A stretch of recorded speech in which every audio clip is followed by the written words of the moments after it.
ಇದು ನಮ್ ಭಾರತ ಅಂತ ಅನ್ಕೊಳ್ಳಿ. ಈ ಜಮ್ಮು ಕಾಶ್ಮೀರ ತಗೊಳ್ಳೋಣ, ಇದು ಈ ಕಡೆ. ಹಾಗೆ ಸಿಂಪಲ್ ಆಗಿ ಬರಿತಾ ಇದೀನಿ ಇಲ್ಲಿ ದಕ್ಷಿಣ ಭಾರತಕ್ ಬನ್ರಿ. ಯಾವ ದಕ್ಷಿಣ ಭಾರತ ಅಂತ ಕನ್ಸಿಡರ್ ಆಗುತ್ತೆ? ಆಂಧ್ರ ಪ್ರದೇಶ, ತೆಲಂಗಾಣ ಸ್ಟೇಟ್ ಅಂತ ಬರಿತೀವಿ, ತಮಿಳುನಾಡು, ಕೇರಳ ಮತ್ತು ಕರ್ನಾಟಕ, ಇವುಗಳನ್ನ ಮುಖ್ಯವಾಗಿ ದಕ್ಷಿಣ ಭಾರತ ರಾಜ್ಯಗಳಂತೀವಿ. 90 ಪ್ಲಸ್ 30 120. ಟೋಟಲ್ ಎಷ್ಟು ಸೀಟ್ಗಳಿದೆ ಲೋಕಸಭೆಯಲ್ಲಿ? 543 ಮೈನಸ್ 120 423 ಸೀಟ್ಗಳೆಲ್ಲಿವೆ? ಎಲ್ಲಾ ಮೇಲೆ. ನಾವ್ ಅಗತ್ಯನೇ ಇಲ್ಲ ಅವ್ರಿಗೆ. ಸರ್ಕಾರ ಮಾಡ್ಕೊಳ್ಬೇಕು ಅಂದ್ರೆ ಅಗತ್ಯನೇ ಇಲ್ಲ. ನೀವು ವೋಟ್ ಹಾಕಿದ್ರೆ ಹಾಕ್ರಿ, ಬಿಟ್ರೆ ಬಿಡ್ರಿ. ನೀವು ಸೂಕ್ಷ್ಮವಾಗಿ ಅವಲೋಕನ ಮಾಡ್ರಿ. ಪ್ರಧಾನ ಮಂತ್ರಿಗಳು ಕೂಡ ಅವರೇ ಆಗ್ತಾರೆ, ಆಮೇಲೆ ಉಪ ಪ್ರಧಾನಿಗಳು ಕೂಡ ಅವರೇ ಆಗ್ತಾರೆ, ಆಮೇಲೆ ಒಳ್ಳೆ ಮಿನಿಸ್ಟರ್ಗಳು ಕೂಡ ಅವರೇ ಆಗ್ತಾರೆ. ನಾವೇನಿದೀವಲ್ಲ ಕೆಳಗಡೆ, ಟ್ಯಾಕ್ಸ್ ಕಟ್ಟೋದು ನಾವು ಜಾಸ್ತಿ. ನೆನಪಿಟ್ಕೊಡ್ರಿ. GDP ಎಲ್ಲ ಇಲ್ಲಿ ಏನಿದೆಯಲ್ಲ, ಇದು ಮಹಾರಾಷ್ಟ್ರ ಇರ್ಬೋದು, ನಮ್ ಕರ್ನಾಟಕ, ತೆಲಂಗಾಣ, ಆಂಧ್ರ ಪ್ರದೇಶ, ತಮಿಳುನಾಡು, ಕೇರಳ ಎಲ್ಲ ದುಡ್ಡು ಕಲೆಕ್ಟ್ ಮಾಡಿ ಕೊಡೋದು ನಾವು ಇವ್ರಿಗೆ. ಇವ್ರು ಏನ್ ಮಾಡ್ತಾರೆ? ಇಲ್ಲಿ ಕೊಡ್ತಾರೆ ಎಲ್ಲ ಫ್ರೀ ಆಗಿ, ಇವ್ರಿಗೆ ಕೊಟ್ಟು ಓಟ್ಗಳನ್ನ ತಗೊಂಡಿರ್ತಾರೆ. ಉತ್ತರ ಪ್ರದೇಶ ಅಂತ ಒಂದೇ ರಾಜ್ಯದಲ್ಲಿ ಎಷ್ಟು MP ಸೀಟ್ಗಳಿದೆ ಗೊತ್ತಾ? 80 ಇದೆ. ನೆನ್ಪಿಟ್ಕೊಡ್ರಿ. ಬಹುಮತಕ್ಕೆ ಎಷ್ಟು ಬೇಕು?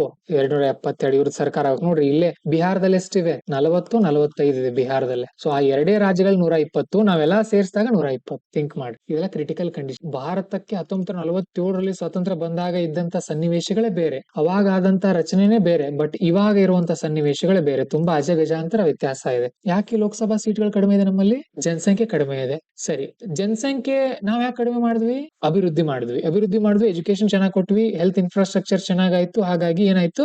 ದಕ್ಷಿಣ ಭಾರತ ರಾಜ್ಯಗಳು ಡೆವಲಪ್ ಆದವು. ಅಂದ್ರೆ 1960ರಲ್ಲಿ ಭಾರತ ಸರ್ಕಾರ ಒಂದು ಯೋಜನೆ ತಗೊಂಡು ಬಂತು. ಯಾವ ಯೋಜನೆ? ಕುಟುಂಬ ಯೋಜನೆ, ಫ್ಯಾಮಿಲಿ ಪ್ಲಾನಿಂಗ್ ನಲ್ಲಿ ಏನ್ ಹೇಳಿದ್ರು ಅಂತ ಅಂದ್ರೆ, ಆರ್ತಿಗೊಬ್ಬ ಮಗ, ಕೀರ್ತಿಗೊಬ್ಬ ಮಗಳು, ನಾವಿಬ್ಬರು ನಮಗಿಬ್ಬರು. ಇದನ್ನ ಚೆನ್ನಾಗಿ ಅಳವಡಿಸಿದ್ದು ದಕ್ಷಿಣ ಭಾರತದ ರಾಜ್ಯಗಳು. ನಾವೇನ್ ಮಾಡಿದ್ವಿ?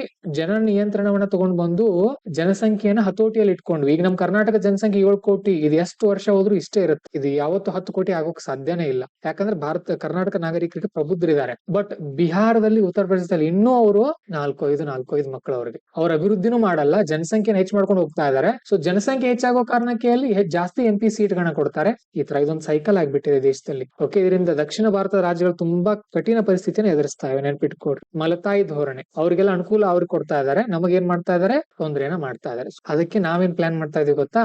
ಒಂದು 100-120 IAS IPS ಆಫೀಸರ್ಸ್ ನಾವೇ ಆಗೋದು ಪ್ರತಿ ವರ್ಷ. ಹೇಗಂತೀರಿ? ನಾವ್ ಆಗ್ಬಿಡೋದು.